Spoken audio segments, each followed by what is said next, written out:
tant que nous sommes à l'image et à la ressemblance d'Adam et que nous continuons de nous procréer, nous sommes en train d'aller directement vers la catastrophe, le désastre, l'impensable. L'homme ayant chuté, que fallait-il faire? Il fallait faire 4 choses. La première chose qu'il fallait faire, il fallait régler le problème du péché. Parce que tant qu'il y a péché, Dieu ne peut rien faire avec les hommes. Il fallait régler le problème du péché. Après avoir réglé le problème du péché, après avoir racheté le péché, il fallait qu'il devine. Qu'est-ce qu'il faut faire? Qui peut deviner? Si on a fini de régler le problème du péché, quel était le programme de Dieu? C'était que tous les hommes soient à l'image et à la ressemblance. Donc, quand on a fini de régler le problème du péché, l'homme peut encore rentrer en contact avec Dieu. Dieu va faire quoi? Il va choisir des hommes à qui il va enseigner l'image et la ressemblance de son fils.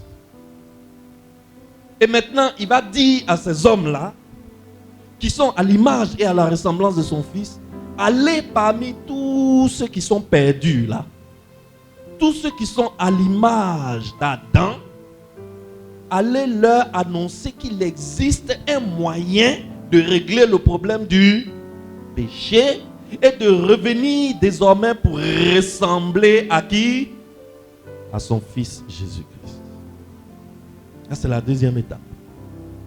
N'est-ce pas? Donc, c'est la troisième étape. La première étape, régler le problème du péché. La deuxième étape, prendre quelques hommes, les initier au salut à travers Jésus-Christ.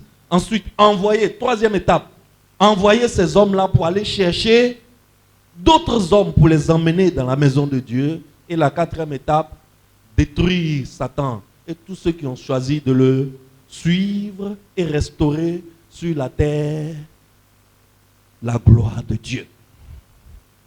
Une gloire de Dieu que ne peuvent connaître que les fils de Dieu, c'est-à-dire ceux qui sont à l'image et à la ressemblance de Christ.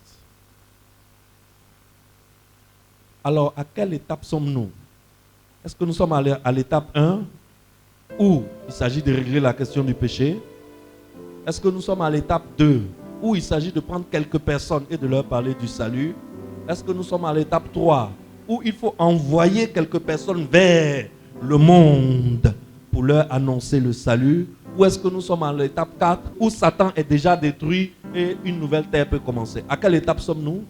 Oui, nous sommes à l'étape 3. Très bien.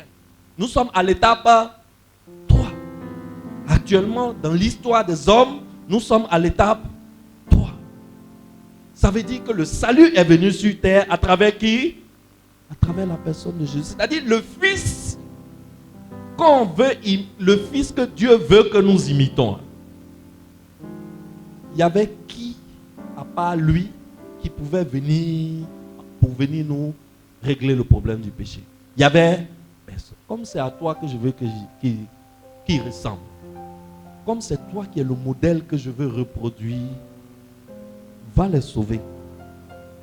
Va les sauver. Va les racheter et ramène-les moi. Parce que le projet de Dieu, c'est quoi? Dieu ne voulait plus être le père d'un seul fils. Dieu voulait être le père de plusieurs fils. Dieu ne veut plus être le père d'un fils. Il veut être le père de plusieurs fils. C'est pour cela que il a envoyé Jésus-Christ. En mourant à la croix, le sang de Jésus a coulé. Ce sang qui a coulé règle définitivement le problème du péché. Parce que, en coulant, ce sang a payé le prix que le péché demandait pour nous libérer. On était esclaves du péché. Et la seule chose que le péché attendait, ce n'était pas Mercedes-Benz. Ce n'était pas la plus belle Range Rover. Ce n'était pas une villa à la Riviera Golf 4. Ce n'est pas un compte en banque où il y a 3 milliards qui dorment. Ça, c'est vous les hommes qui pensez que c'est important. C'est vrai, c'est utile. Mais ça n'amène pas l'homme au salut. Mercedes-Benz n'amène pas quelqu'un au salut. Vous avez vu, déjà, on a enterré quelqu'un avec sa Mercedes parce que ça coûte trop cher. Le sang est venu régler le problème du péché. On a payé au péché le prix qu'il demandait pour nous libérer. Et Jésus-Christ a pris ses apôtres et il a vécu parmi eux pendant 33 ans et demi. Pourquoi il a vécu parmi eux pendant 33 ans et demi? Pour leur laisser un modèle à suivre et à enseigner. Jésus-Christ aurait pu venir, il allait faire séminaire de 3 mois avec ses disciples, et puis il meurt, et puis il retourne au ciel. Qu'est-ce que nous les hommes on allait dire aujourd'hui? On allait dire qu'on n'a jamais vu quelqu'un qui a vécu comme Christ.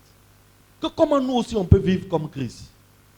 Mais il a vécu parmi nous comme un bébé jusqu'à sa mort. Pourquoi? Pour nous laisser un modèle à imiter. Un modèle à imiter. Je te donne un exemple. Quand je dis je saute, je saute, je saute, tu me vois sauter, non? Tu me vois sauter, non? En réalité, qui saute? C'est moi qui suis à l'intérieur de mon corps ou bien c'est mon corps? En réalité, celui qui saute, c'est le moi qui est à l'intérieur de mon corps. L'homme que je suis à l'intérieur, là, c'est moi qui saute. Mais qu'est-ce que le corps fait? Le corps imite le moi. Comme le moi saute, le corps fait quoi? Le corps saute. Sinon, le moi a sauté avant le corps. Le moi a sauté longtemps avant le corps. Le corps suit après. La preuve, tu es malade. Tu es sur le lit d'hôpital. On dit, lève-toi, tu vas aller pisser. Mon frère, en réalité, ton moi a pissé il y a longtemps. Il suffit seulement que le corps suive. Et maintenant, comme tu es malade, le corps ne peut pas suivre. Le docteur est obligé de te faire quoi? De mettre couche. Ou bien de mettre une sonde. Pour que tu pisses. Parce que ton moi a pissé, mais le corps refuse de suivre. Le corps qui refuse de suivre, là, voilà ceux qui reçoivent Christ et qui refusent de l'imiter. Mais ceux qui sautent en même temps que le moi, le corps qui saute en même temps que le moi, c'est ce corps-là qu'on dit, il imite le moi. Il imite Christ. Alors, l'objectif de l'église aujourd'hui, l'église dans laquelle tu rentres aujourd'hui après ton baptême, l'objectif de l'église, c'est de se joindre à Dieu pour aller annoncer aux gens qu'il existe un moyen de régler le problème du péché. Et ce n'est pas fini. Quand tu as fini de régler le problème du péché, il faut venir commencer une marche où tu apprends à faire quoi à Christ? Tu apprends à imiter Christ. Voilà la mission de l'église. Où tu apprends à imiter Christ. La mission de l'église donc, c'est de mettre ensemble, de rassembler tous ceux qui ont été rachetés par le sang du Seigneur Jésus-Christ. C'est de mettre ensemble tous ceux qui ont réglé le problème du péché. Mais quand ils sont ensemble, ce n'est pas seulement pour faire des cultes, c'est surtout pour faire quoi? Sortir et aller annoncer au monde la possibilité qui existe de régler la question du péché. Et emmener ceux qu'on a trouvés à rentrer dans une marche qui consiste à essayer de ressembler à qui? Christ. À imiter Christ. Voilà la mission de l'église. Toute église qui existe et qui ne fait pas consciencieusement et intentionnellement ce projet n'est pas une église du Seigneur Jésus-Christ. C'est une église pour le pasteur.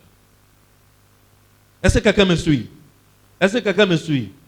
Toute église qui existe sur terre, où leur projet, les départements de l'église, les programmes de l'église, l'argent de l'église, les ressources de l'église ne servent pas à aller annoncer au monde qu'il existe un moyen de régler la question du péché. Et ce moyen s'appelle le Seigneur Jésus-Christ. Et quand cette église gagne quelqu'un, cette église prend la personne et commence à enseigner à la personne comment on fait pour ressembler et imiter qui? Christ. Afin que désormais nous soyons plusieurs frères qui sont semblables au premier frère. Est-ce que quelqu'un comprend le projet de Dieu? C'est à cause de ce projet-là que Christ est venu mourir comme Adam s'est endormi. Lorsque Dieu voulait faire sortir Ève, qu'est-ce qu'il a fait à Adam? Il a anesthésié Adam. Quand tu es anesthésié, c'est comme si tu es mort. Et il a fait sortir Ève. Le jour où Christ était sur la croix, le soldat romain a pris quoi? La lance et il a percé sa côte. Qu'est-ce qui est sorti? De l'eau et du sang. Demandez à toutes les femmes qui ont accouché ici, quand on accouche là, qu'est-ce qui sort? De l'eau et du sang. Ce jour-là, Christ venait de mettre au monde l'Église. Il venait d'enfanter l'Église. Et le but de l'Église, c'est d'annoncer au monde que le problème du péché est réglé. Et que désormais, on a besoin que vous venez pour votre propre salut. Dieu veut que vous deveniez ses fils. La condition, c'est que vous ressemblez à Christ. Venez, nous, on va vous enseigner comment est-ce qu'on ressemble à Christ. Alors, si tu es dans cette église, et toi, tout ce qui t'intéresse, c'est venir au culte le dimanche, écouter le message, et puis sortir, entrer chez toi, et tu attends dimanche prochain. Et tu ne t'intéresses pas au projet de Dieu. Excellence, il faut changer d'église. On cherche l'homme, hein? On cherche fidèle même. On cherche fidèle à être torche. Mais on veut des fidèles qui comprennent le projet de Dieu et qui décident de devenir des partenaires de Dieu dans son projet. Tous ceux qui ne sont pas partenaires de Dieu dans son projet sont des mercenaires. Qu'est-ce que c'est qu'un mercenaire? C'est quelqu'un qui vient se greffer sur le royaume pour sucer les grâces du royaume sans s'intéresser au projet du royaume. C'est ça un mercenaire. Et si tu regardes bien dans le monde aujourd'hui, la plupart des chrétiens, c'est des partenaires ou bien des mercenaires. Des mercenaires. Seigneur, fais ça pour moi. Partout où il y a prophète qui fait miracle, ils sont là-bas. Parce que tout ce qui les intéresse, c'est qu'est-ce que la grâce de Dieu peut faire dans leur vie. Mais et le projet de Dieu là, qui va faire? Dieu aussi n'est pas bête. Dieu dit, ma grâce là, tu ne peux la sucer que lorsque tu fais mon projet. C'est simple. C'est pour cela que lorsque quelqu'un commence à s'intéresser à l'œuvre missionnaire, sa vie change. Surnaturellement. Tu ne vas jamais, peut-être tu ne vas jamais voir 200 millions, 300 millions avec tes yeux, mais tu vas faire des réalisations de milliards. Pourquoi? Tu t'intéresses au projet de Dieu. Mais quand nous regardons bien nos emplois du temps, il y a quelle place dans la semaine, là, dans les 7 jours, là, quelle est la place qu'on donne au projet de Dieu? Aucune. La seule chose qui nous intéresse, on qu'à venir au culte dimanche pour écouter le message, pour partir à la maison. Et c'est nous, on est derrière bénédiction. Parce qu'il faut prier pour moi, mes affaires sont bloquées. Mais ça va se bloquer, mon ami. Ah, toi tu crois que quoi, c'est magie? Ou bien tu crois que c'est magie? C'est pas magie. Ça va se bloquer. Il n'y a pas la main de Dieu dedans. Quelque chose, il n'y a pas la main de Dieu dedans, ça n'avance pas. Ça va avancer, ça va te donner l'impression d'avancer, puis un matin, boum, moteur bloqué, moteur calé. Tu as calé moteur. Ya, moteur calé, il ne peut plus démarrer. Il ne peut plus démarrer. Et c'est là maintenant, ça court après les prophètes. Ça court après les pasteurs. Et malheureusement, beaucoup se font plumer, escroquer par des bandits, par des mercenaires qui se sont revêtus du nom de pasteur et qui se sont revêtus du titre ronflant de prophète. et qui ne sont en rien des prophètes, mais qui ne sont que des mercenaires. Des gens qui sont venus pour sucer la grâce du royaume sans s'intéresser au projet du royaume. Marcher avec Dieu, là, ce n'est pas magie. Marcher avec Dieu, ce n'est pas magie. Dieu a un projet. C'est parce que Dieu a un projet qu'il a fabriqué les hommes. C'est parce que les hommes ont chuté qu'il a fait mourir son fils. Et comme son fils est mort, son fils a mis sur terre une structure qui se charge de piloter le projet de Dieu. Cette structure s'appelle l'Église. Donc l'Église, ce n'est pas pour venir s'asseoir pour faire culte seulement. Venir s'asseoir pour écouter le message, c'est très important. Parce que c'est là qu'on te forme. Mais le vrai projet de l'Église, là,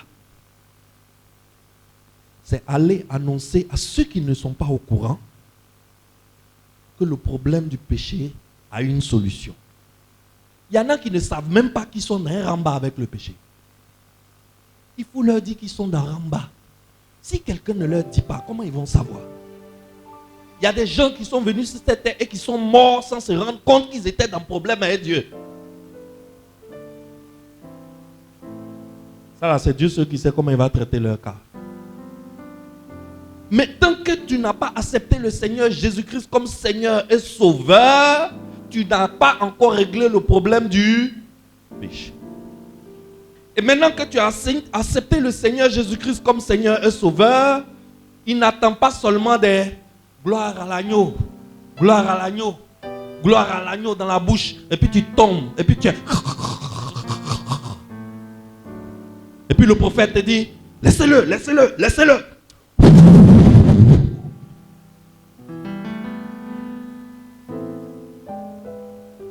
Et puis tu te relèves. Mais au prochain programme, tu vas encore tomber. Tu vas encore te relever. Mais le projet de Dieu ne t'intéresse pas. Tout ce que toi tu cherches, c'est onction et grâce. Mon ami, tu es un comédien, tu es un mercenaire.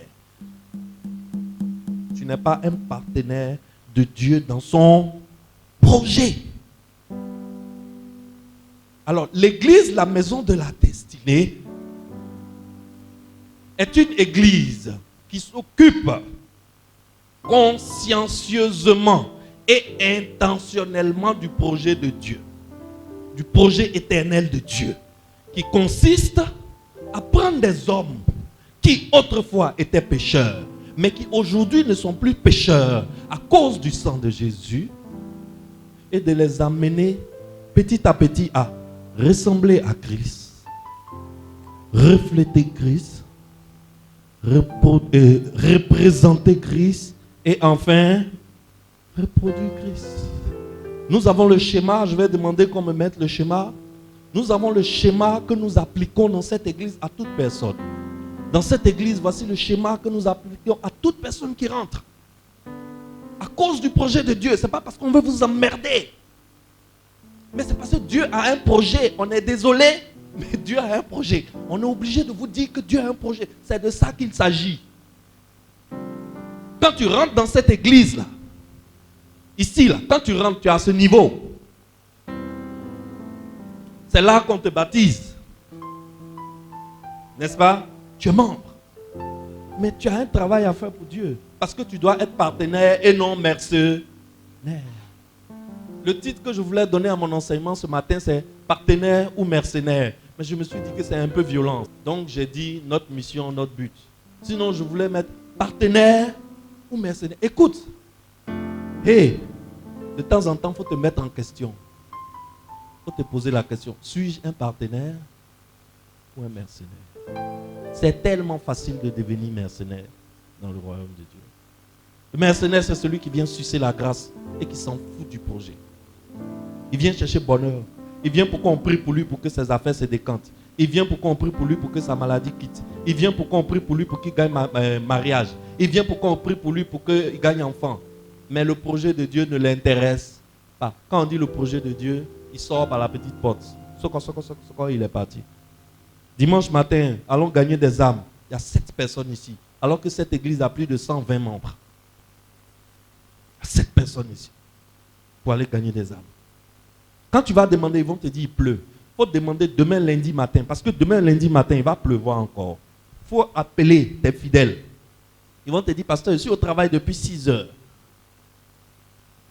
Mais aujourd'hui, dimanche, où il faut faire le projet de Dieu, il ne peut pas venir. Pourquoi? Parce que c'est incroyable. Comment nous les hommes, on n'a rien compris à Dieu.